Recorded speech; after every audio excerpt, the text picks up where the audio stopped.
Hello बच्चों, स्वागत है आप सभी का यूनिवर्सल ट्यूटोरियल फिजिक्स वाले सेशन में। और बच्चों आज हम सब पढ़ने वाले मात्रक मापन का ऑब्जेक्टिव क्वेश्चन। और बच्चों ये लेक्चर नंबर 2 है। पिछले लेक्चर 1 में हम सब 1 से लेकर 10 तक ऑब्जेक्टिव क्वेश्चन बनाए थे जो किताब का था बच्चों। तो आज यहाँ पे देखते हैं 11वां क्वेश्चन क्या है। क्वेश्चन नंबर 11 में कहता है दृढ़ता गुणांक, अंग्रेजी में बोलते हैं इसको कोएफिशिएंट ऑफ रिजिडिटी। रिजिडिटी मतलब होता है बच्चों एक तरह से दाब है, बल नहीं, प्रेशर। तो इस प्रेशर का बीमीय सूत्र याद रखिएगा, बल बटा क्षेत्रफल। अब बल बटा क्षेत्रफल का बीमीय जो आएगा बच्चों, बीमीय सूत्र एम एल के पावर -1 टी के पावर -2। आप याद होगा, आप बनाए भी है। दाब यानी प्रेशर का बीमीय सूत्र क्या होता है, बल का बीमीय सूत्र बटा क्षेत्रफल का बीमीय सूत्र निकालेगा तो एम एल के पावर -2 आएगा बच्चों। यानी एक तरह से क्या है, दाब है। निम्नलिखित में कौन सा प्रत्यास्था गुणांक बीमाहीन होता है बच्चों, ये पढ़ना है। क्या है इसे छोड़ दीजिए। इसका जो आंसर होगा बच्चों पावासो अनुपात, ऑप्शन नंबर डी होगा। कहता बीमीय सूत्र इतना नहीं व्यक्त करता है। ये बच्चों देखा जाए तो बीमा किसका है, प्रेशर का है, दाब का। दाब का तो बीमा होगा। प्रतिबल भी एक तरह से क्या है, बल बटा क्षेत्रफल, यानी इस बी का भी बीमा होगा। और प्रत्यास्था का यंग गुणांक अभी भी बच्चों आया था, इसका भी बीमा होगा। ये तीनों एक तरह से क्या है, जैसे ये दाब है, ये भी एक तरह से दाब है, और प्रतिबल भी बच्चों एक तरह से दाब है। तो बताओ बच्चों इसका बीमा कौन नहीं होगा, शक्ति। शक्ति का जो बीमा होगा ये नहीं होगा, क्योंकि शक्ति जो होता है वो कार जो बटा समय होता है। तो आंसर इसका डी होगा। यानी ये जो बीमीय सूत्र जो दर्शा रहा है, कहता इसमें कौन नहीं व्यक्त करता है, ये दाब का बीमीय सूत्र होगा, प्रतिबल का होगा, प्रत्यास्था का यंग गुणांक होगा, लेकिन शक्ति का ये बीमा नहीं होगा। तो आंसर डी। 14 नंबर गुरुत्वाकर्षण नियतांक का बीमीय जो होता है बच्चों, गुरुत्वाकर्षण नियतांक का जो संकेत लेते हैं कैपिटल जी। और कैपिटल जी का फॉर्मूला पढ़ाएंगे गुरुत्वाकर्षण में, F × r² बटा m² या m1 m2 भी कह सकते हैं। बल का बीमीय सूत्र क्या होगा बच्चों, देखे ध्यान से। अगर बात कर रहे हैं बीमा का तो एम एल टी के पावर -2, यानी इसका बीमा की बात कर रहे हैं बच्चों, ध्यान दीजिए। इसका बीमा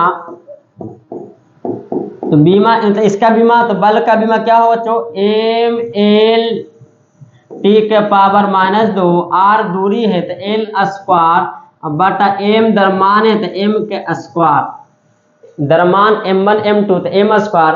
अब यहाँ से एगो m कट गया बच्चों तो कितना आएगा, m ऊपर जाएगा तो m के पावर -1 l गुना l², l के पावर 3 माइनस l के पावर -2, तो m के पावर -1 l के पावर +3 t के पावर -2। आंसर बी होने वाला आंसर। पृष्ठ तनाव एक तरह से पिछले लेक्चर 1 में हम बताए थे, एक तरह से क्या है, बल बटा लंबाई, जिसका बीमा होगा बच्चों बल का एम एल टी के पावर -2 प्रति पृष्ठ तनाव का फॉर्मूला लिख रहे हैं बच्चों, बल बटा लंबाई है। लंबाई का बीमा एल से एल कट गया तो एम टी के पावर -2 आएगा।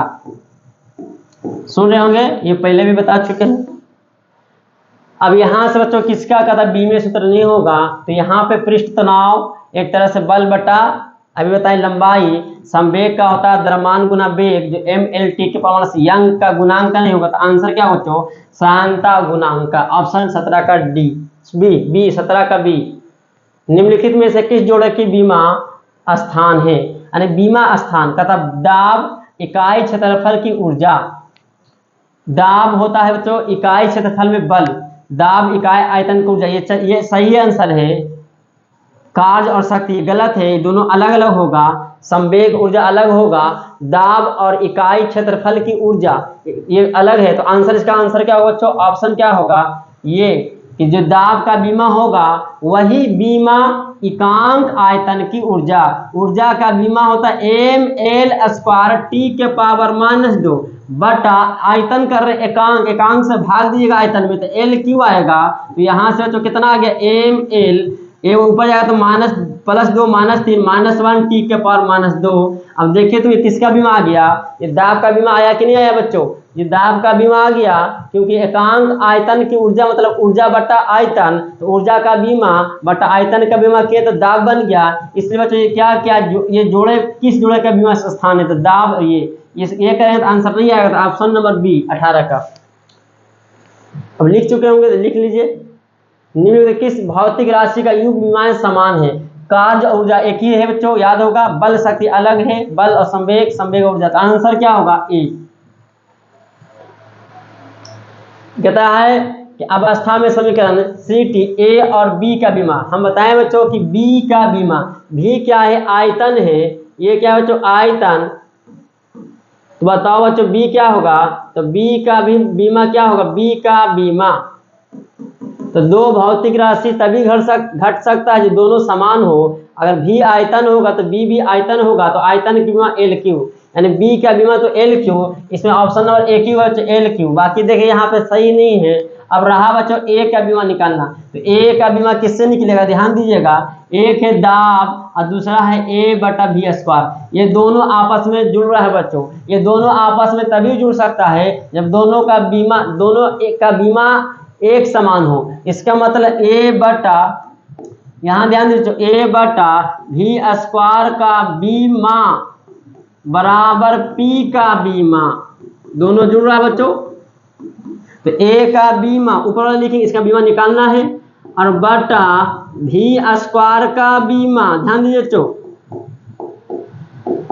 थोड़ा सा छोटा कर रहे हैं क्वेश्चन, आप देख सकते हैं।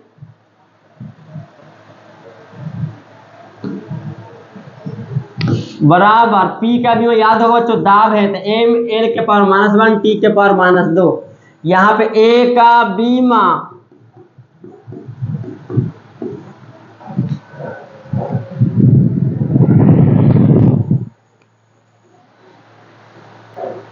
देख सकते हो बच्चों क्या होगा? ए का भी स्क्वायर मतलब आयतन का स्क्वायर एल के पावर 3 आयतन का स्क्वायर होगा, बराबर एम एल के पावर -1 टी के पावर -2। 6 इधर जाएगा बच्चों, तो क्या होगा? ए का बीमा एम एल के पावर -1 टी के पावर -1 गुना एल के पावर 6। तो 6 आएगा, तो जो ध्यान दीजिएगा एल -1 + 6 5 बचेगा, टी के पावर -2। तो ऑप्शन नंबर बच्चों क्या है? बी। उतार सकते हैं आराम से। यहाँ पे बच्चों क्या दिया हुआ है? यहाँ पे समीकरण दिया P बराबर A बटा कैपिटल T। ध्यान दीजिएगा, अब B T 2 नहीं बच्चों, पावर 2 है, छूटा हुआ पावर 2 है। तो P को बल और T को समय, और क्या कहते हैं? कहता है तो A और B का बीमा क्रमशः क्या होगा बच्चों? तो देखिए ध्यान से, यहाँ पे A और B का बीमा निकालना है। तो LHS में बच्चों क्या है? P है, तो इसका भी बीमा क्या होगा? P का बीमा ABP, यानी दाब प्लस दाब जुड़कर ही बनेगा दाब, तो दाब नहीं बच्चों बल। तो बताओ तो बच्चों क्या होगा? A/T का बीमा क्या होगा? बराबर P का बीमा। P बच्चों क्या लिखा हुआ है?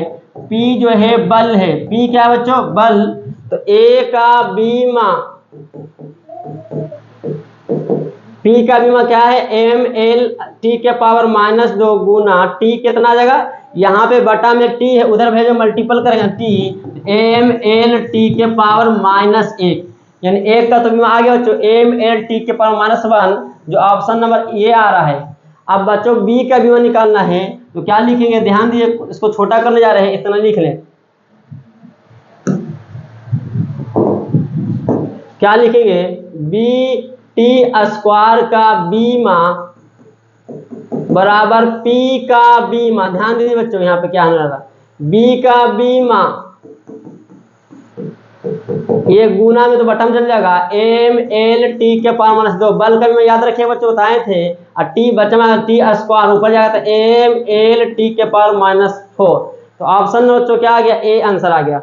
उम्मीद है कि बच्चों आपको ये लेक्चर 2 का जो ऑब्जेक्टिव क्वेश्चन है अच्छे ढंग से समझ आया बच्चों। आप लेक्चर 1, इससे पहले अगर कोई नए बच्चे आप ये लेक्चर देख रहे हैं बच्चों, तो यहाँ पे ध्यान दीजिए, सबसे पहले मात्रक और मापन का हमसे लेक्चर डाला गया यूट्यूब पर, आप देख सकते हैं लेक्चर 1, लेक्चर 2, लेक्चर 3, जिससे आपको ये लेक्चर और अच्छे ढंग से समझ आए बच्चों। क्योंकि आप नए हैं, इसको देखने से पहले आप मात्रक और मापन का लेक्चर जो पीछे वाला है उसको देख लेंगे, तो ये और अच्छे ढंग से बच्चों समझ आएगा। और जो पहले से पढ़ चुके हैं या क्लास में आकर पढ़ रहे हैं, उसके लिए तो कोई दिक्कत नहीं बच्चों। तो फिर मिलते हैं बच्चों नेक्स्ट वीडियो में, तब तक के लिए धन्यवाद।